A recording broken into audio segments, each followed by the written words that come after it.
Good morning and welcome to meeting 3 of the House Tourism and Outdoor Recreation Committee meeting. We are so thrilled to have everyone here today. Look forward to hearing a Senate bill. Would the Secretary please call the roll? Representative Baker, Representative Chester Burton, Representative Dotson, Here. Representative Fugate, Here. Representative Gordon, Yes. Representative. This fourth meeting of the House Elections, Constitutional Amendments, and Intergovernmental Affairs Committee is called to order. Madam Secretary, please call the roll. Representative Baker. Members, please stand at Representative ease. Bivens, Representative Branscombe. Here. Representative Callaway. Here. Representative Chester Burton. Here. Representative Decker. Present. Here. Representative Gooch. Representative Hancock. Here. Representative Imes. Here. Representative Cook.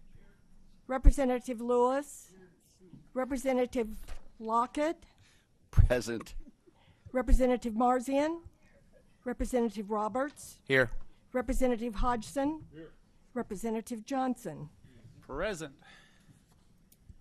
So we do have a quorum, and we are constituted to conduct business as we've been doing lately. I'd like to start us off by opening with a prayer and the pledge, and I've asked Representative Scott Lewis to lead us in prayer, and then if you join me in the pledge afterwards.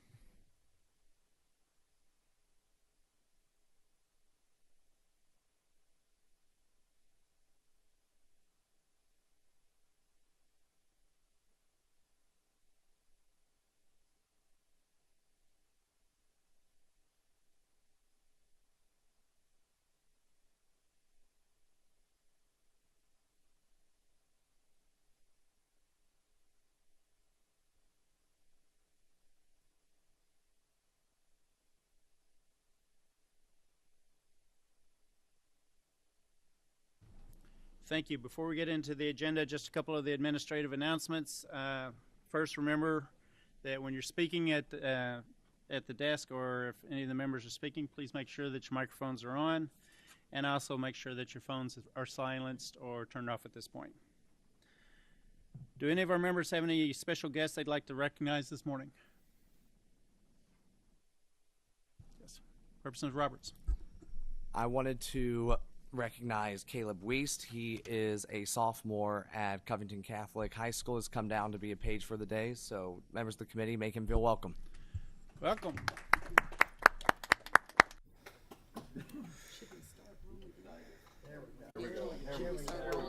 Probably. Okay. Thank you for your patience. I think we have the IT problem solved.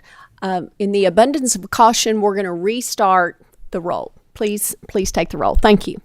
Representative Baker, Representative Chester Burton, Representative Dotson, Present. Representative Fugate, Here. Representative Gordon, Yes. Representative Lawrence, Representative Marzian, Representative McPherson, Here. Representative Moore, Here. Representative Pollock, Here. Representative Tackett Lafferty, Representative Thompson, Representative Truitt, Representative Wesley, Representative Whitaker, Here. Representative White, Representative Wilson, Vice Chair Whitten, Here.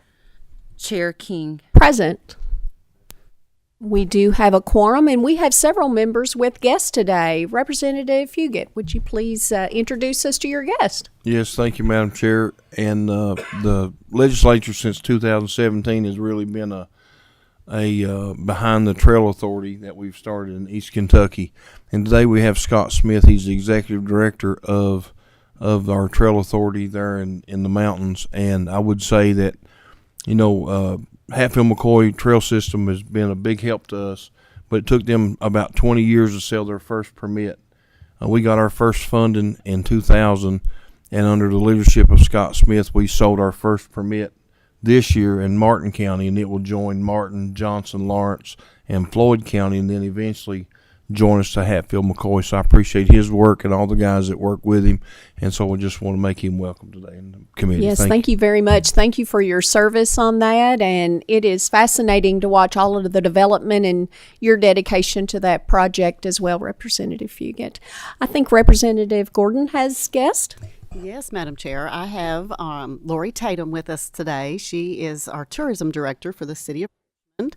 And as you know, their organization is feeding us lunch today. So she's informed me that it will be worth stopping in. Welcome, and thank you for everything you do in your local county, and thank you for being here with us today. Representative Wesley, did you have a guest? Yes, Madam Chair. We have Hugh from the Powell County Tourism, and I would just like for everyone to make him feel welcome also. Thank you for being here. Welcome. Thank you so much for being here with us. Does anyone else have a guest to introduce? If not, we will welcome our Senate sponsor to come to the table. If anyone has signed up to speak in opposition or for the bill, that sign-up sheet has been at the door, and staff will have that. You are no stranger to the General Assembly or this committee, but for the record, please introduce yourself and please proceed. Yes, good morning. I'm Senator Brandon Smith, representing the Senate 30 District. Should be testing there. Is that better? I'm Senator Brandon Smith, representing the Senate 30th District. Very good. Please proceed. You may want to pull the mic a little closer to you. We want to make sure we hear every good thing you have to say. Well, it's good to be back over in front of the House. I served over here for almost a decade, so it's good to be among my former colleagues. Good to, and appreciate the time for this committee. Senate Bill 245 is a bill that just corrects a loophole that we have found as we're doing more and more confirmations. Now the Senate does the confirmations for these boards, Fish and Wildlife being an example. And, you know, the governor has the ability of appointing through his process the individuals that he feels are most qualified. But because we have to weigh in and then confirm them and sort of put our credibility on the line, we want to do a little bit deeper dive into some of the backgrounds and just the criteria that we want to find in these positions. Because the decorum, just like you have to express sitting there, you know, behind our desk in these meetings, it's the same thing we want from anybody that's going to serve us on one of these committees. And so what this does is it closes a loophole that if the Senate does not confirm someone for a reappointment, they can't just sit there for the next year or so voting on large fiduciary bills and measures without us not having the will to see Motion them on in the that bill. role. We have a motion by Representative Gordon and a second by Representative Anderson. Do we have any questions on Senate Bill 245? Representative Moore. Thank you, Madam Chair.